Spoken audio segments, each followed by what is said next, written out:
Tom Homan didn't walk into that moment quietly. He didn't hedge, didn't soften, and didn't pretend the outrage swelling in Minneapolis would slow him down. Instead, he delivered a message so blunt and so unapologetic that even his critics froze. Because the question wasn't just what ICE was doing in Minneapolis. The real question, the one nobody expected him to confront out loud, was why the protests erupting across the city weren't changing a single thing about how his agents operated. And as Homan stood before reporters, he unleashed a warning that stunned everyone watching. A warning aimed directly at the protesters who believed they could intimidate federal agents into backing off. So far, I have no idea. I can tell you that, anywhere between 65 and 70% of everybody we're arresting is a criminal. I know there's been a lot of murders. I wish I had that number because the number's pretty high. But if you look at, we were, deported about 650,000 formal deportations since President Trump's been in office, and you take 65, 70% of that being criminals, that's a lot of bad people we deported. I'm asking because President Trump said yesterday that there are hundreds of thousands of murderers that ICE is going after. There's a lot of murders. I just don't have that number with me. That number seems to keep growing all the time. What do you think is a more realistic number of how many murderers I'm not saying the president isn't realistic. I don't have those numbers in front of me. There are hundreds of thousands of people on the loose who committed murders in the U.S.? I think we arrest a lot of murderers, and I don't have a number, and I'm not going to comment on President comments. I don't have that data in front of me. Mr. Homan, with the defunding of sanctuary jurisdictions, could you say anything about what funds are going to be pulled back and which are not? And can you also describe your relationship with Mayor Mamdani versus Eric Adams? First of all, I don't think decisions have been made yet about specific funds, but I support pulling federal funds away from cities that release public safety threats in their communities. You're out working with us. This sanctuary cities are sanctuary for criminals. I have not met with the mayor of New York City. I did meet with the prior mayor, Eric Adams, because he asked for a meeting. So we'll see what happens. I have not met with Mamdani. The only time I've ever seen him is up in Albany, New York, before he ran for mayor, and he was screaming and yelling and pushing his way through state police to try to get a moment with me. But I was too busy eating my apple and ignoring him. Mr. Homan, when it comes to Minneapolis, we're seeing images like yesterday of a woman who was stopped by federal agents. She was dragged out of her car. I know DHS always has a response to this as to why they're acting that way. There are Americans who see this and say this looks like Putin's Russia. What is your That's ridiculous. You know what? In Minneapolis, let's remember who set the stage here. First of all, the Biden administration let millions of people release millions of illegal aliens in this country in violation of the law. Many of them criminals because they weren't properly vetted. We're arresting thousands of them. So first of all, they created the problem with millions of illegal alien criminals in this country. Second of all, Minneapolis, they're a sanctuary city. If they let us in their damn jail and stop being a sanctuary city, we could arrest the bad guy in the safety and security of the jail. But because they normally release them, now we got to go in the community and find them. Then they're mad we're in the community. President Trump made us promise to American people, we're going to find these criminals and make America safe again. So if they don't let us in the jail, we're going to go in the community. The difference is, in places that's not a sanctuary, one agent can walk into a jail and arrest one criminal illegal alien. But when you release them in the community, now we got to send the whole team because we got to arrest somebody on their turf. They have access, who knows what weapons. It makes it dangerous for the officer, makes it dangerous for the alien, certainly makes it dangerous for the community. So if Minneapolis wants to help, like I saw Mayor Frye doing an interview this morning, let us in your damn jail. What's the downside of letting a federal law enforcement officer with immigration authority talk to an illegal alien that you already locked up and put in a jail cell? It's ridiculous that they're pushing back on that. Mr. Homan, on some of the when it comes to some of the ICE agents that are going door to door in places like Minneapolis, I'm just curious how you square some of those going into these homes with the Fourth Amendment search and seizure. How do you square those two things, and is there any potential violation of Fourth Amendment with some of these ICE agents' activities going into some? If any ICE agent, Border Patrol violates policy, they're allowed to be held accountable. But we got to remember that there's a lot of confusion out there, difference between reasonable suspicions and probable cause. If an officer gathers reasonable suspicion from a myriad of circumstances, a bunch of factors, they can temporarily detain and question somebody on an immigration interview. in order to arrest that person, you got to establish probable cause. I can't sit here and pull out case by case. I think the men and women, ICE and Border Patrol, are doing a difficult job in a very unfriendly area where law enforcement response for emergency response is sporadic at best. Death threats are up over 8,000%. Actual assaults up 1,300%. I know because threats against me and my family have tripled in the last couple of weeks. They got a dangerous job to do. Again, let us in the jail to arrest a public safety threat. Because I said this 1,000 times, when you force us in the community to find the public safety threat, many times they're with others, or we find others in the process of doing that. If we find them, they're in the country illegally, they're getting arrested too. So more officers in the street means more collateral arrests. We have promised American people we're going to force immigration. So let me tell you why we have the most secure border in the history of this nation today. Part of it is because of what ICE is doing. We have shown the whole world there are consequences to enter this country illegally. We're not going to send a message, cross the border illegally, it's a crime, don't worry about it, get order removed, don't worry about it. Unless you committed another crime, no one's looking for you. If that's the message we send, you're never going to fix this problem. We send a strong message, and that's why we have the most secure border in the history of the nation. And President Trump, by doing that, is saving thousands of lives. We know that women and children aren't making that dangerous journey. We know that no one's drowning in the river today. We know fentanyl isn't coming across at the levels it came to Joe Biden. We certainly know no inspected terrorists aren't coming across like Joe Biden. We're doing the right thing. We're going to keep with it, and they can protest all they want. We're just going to double down and enforce the law. And I said for months, we're going to surge resources in sanctuary cities because that's where the problem is. We know they're releasing public safety threats. We're going to send the agents where we know the biggest problem is. He opened with a level of certainty that immediately locked the room in place. When Minneapolis activists demanded ICE get out of their neighborhoods, he responded with a message that hit harder than anything they had shouted on the streets. He made it clear that if protesters wanted to disrupt enforcement, block operations, or create chaos around agents, the result wouldn't be retreat, it would be escalation. And that's when he dropped the line that would ricochet across social media within minutes. ICE wasn't slowing down because of protests. They were doubling down because of them. But that wasn't where the tension started. The moment grew sharper when someone pressed him about what ICE was actually doing in these communities. Protesters claimed ICE was terrorizing neighborhoods, dragging people from cars, raiding homes without warrants, and operating like a force unbound by the Constitution.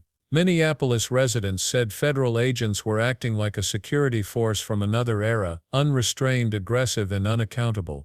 The viral footage of a woman pulled from her car only intensified the anger. Protesters insisted it was proof that ICE had crossed a line. But Homan rejected that narrative instantly, calling it a distorted picture of what his agents faced every day. He argued that Minneapolis created this situation by refusing to cooperate with federal authorities. According to him, the city's sanctuary policy forced ICE to hunt down offenders in public instead of taking custody inside jails. He painted a picture of agents entering unpredictable environments, streets, parking lots, apartments, crowded homes because local officials refused to hand over dangerous individuals already behind bars. That, he said, was the real source of the chaos. Not ICE, not the federal government, but the cities that blocked their access to repeat offenders, and he said it with the confidence of a man who believed the facts were entirely in his corner. When asked again about the Minneapolis protests and the national backlash that followed, Homan sharpened his tone even more. He refused to soften the message. If anything, he intensified it. He emphasized that letting ICE inside the jails would prevent dangerous confrontations. It would reduce risk. It would stop agents from making multiple street attempts just to detain someone the city already had in custody. He framed it as a simple choice: allow order or continue inviting chaos. And then he added the line that set off an entirely new wave of debate. If Minneapolis wants to help, let us in your DMN jail. The room went silent after that one. He didn't apologize for it. He didn't step back. He didn't explain away the frustration behind it. He just pushed forward, laying out an argument that left reporters scrambling to keep up. He insisted that if Minneapolis didn't want agents in their streets, then they had a single solution: stop releasing people ICE was already seeking. He presented the scenario as straightforward. Minneapolis creates the environment, ICE responds within it, and protesters angry about agents in the streets were ultimately angry at the wrong people. But the tough messaging didn't stop there. When questioned about the number of violent offenders ICE was targeting, Homan couldn't give a precise answer, and that vacuum, the absence of a clear statistic, became another source of tension. He said anywhere from 65 to 70% of those arrested were criminals. He referenced 650,000 formal deportations in the administration's term up to that point. That would imply hundreds of thousands of criminal records. But when one reporter pushed specifically about how many of those individuals were murder suspects, he paused. The room stiffened. Reporters waited for the headline number. Protesters wanted proof that ICE's justification matched the scale of its operations. Instead, Homan said he didn't know. The number was high, he insisted, but he didn't have it available. And when asked whether the president's claims about hundreds of thousands of murderers were accurate, he didn't commit to the figure. He avoided verifying it. He avoided contradicting it. He simply said he wouldn't comment on numbers he didn't personally have. That moment created a strange split in perception. For supporters it showed honesty, a refusal to guess. For critics it didn't answer the real question: what was ICE actually dealing with and how many violent offenders justified this sweeping enforcement? The lack of clarity fed speculation. It fueled more questions. And it gave protesters ammunition they would immediately use in speeches, rallies, and viral videos. But Homan didn't seem concerned about how it would be interpreted. He didn't backtrack. He held his ground, saying again that a large percentage of removals were criminals, and that was justification enough. Then came the constitutional question that shifted the mood entirely.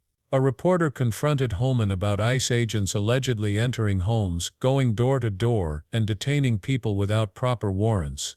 The Fourth Amendment protection against unreasonable searches and seizures sat at the center of the challenge. And in Minneapolis, where protesters already accused ICE of overreach, this question was explosive. Homan dismissed the idea that ICE was acting outside the law. He drew a line between reasonable suspicion and probable cause. Reasonable suspicion allowed temporary questioning. Probable cause allowed arrest. He didn't detail specific protocols. He didn't break down internal policies. He simply said that if any agent violated the law, they would be held accountable. But he quickly pivoted back to the reality. He insisted his agents faced death threats up dramatically, assaults climbing at staggering rates, and a field environment where danger was constant and immediate. He said threats against his own family had tripled in recent weeks. He didn't elaborate on the numbers. He didn't reveal where the threats came from. But he spoke with the urgency of someone who believed protesters were escalating tensions, not diffusing them. And in that moment he returned again to Minneapolis, this time with an even harder edge. If cities refused to work with ICE, he said, then ICE would take its operations to the streets.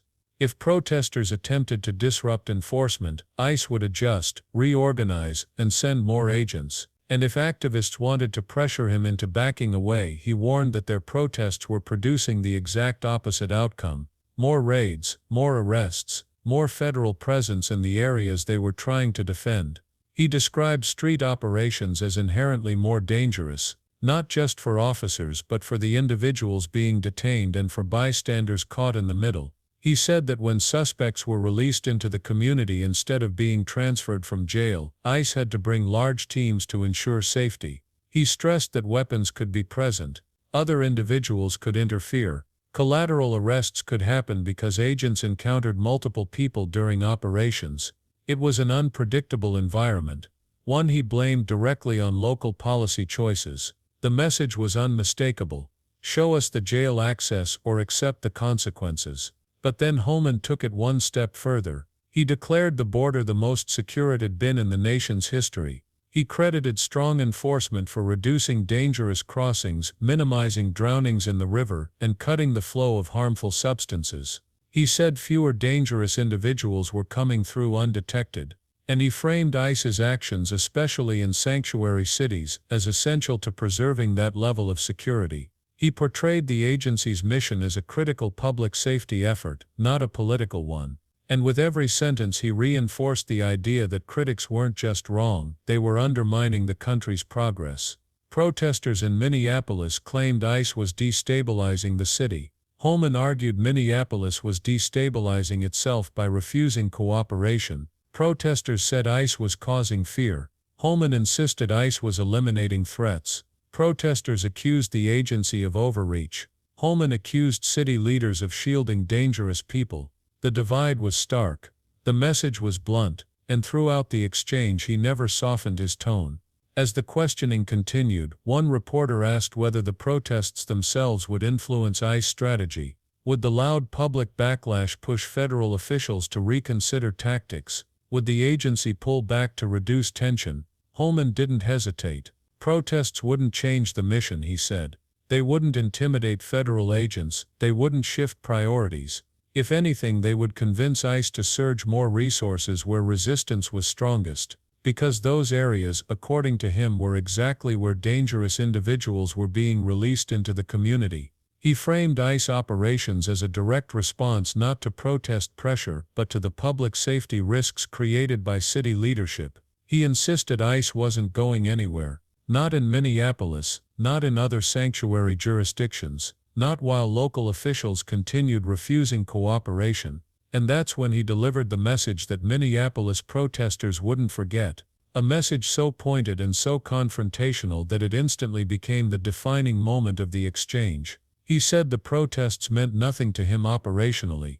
They wouldn't slow raids, they wouldn't limit enforcement, they wouldn't shift priorities. Instead, ICE would intensify operations in the exact places where activists thought they had the strongest influence. He said that if protests grew louder, ICE's response would grow stronger.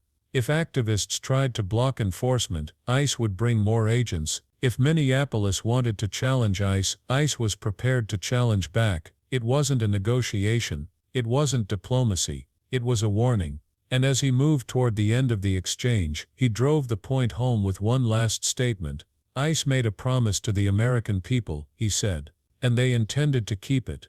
No matter how loud the outrage became, no matter how many protests erupted, no matter where critics tried to draw the line, ICE would enforce the law. And Minneapolis, protests or not, was going to see that enforcement up close. The message left the reporters divided, the activists outraged, and the city questioning what the next wave of operations would look like. But one thing was certain: Tom Homan wasn't backing down, and his warning to Minneapolis protesters would echo long after the cameras stopped recording. If you want more breakdowns like this, deeper dives into major hearings, or full high-retention analyses built from real transcripts, make sure you subscribe, hit the like button and turn on notifications so you never miss the next video.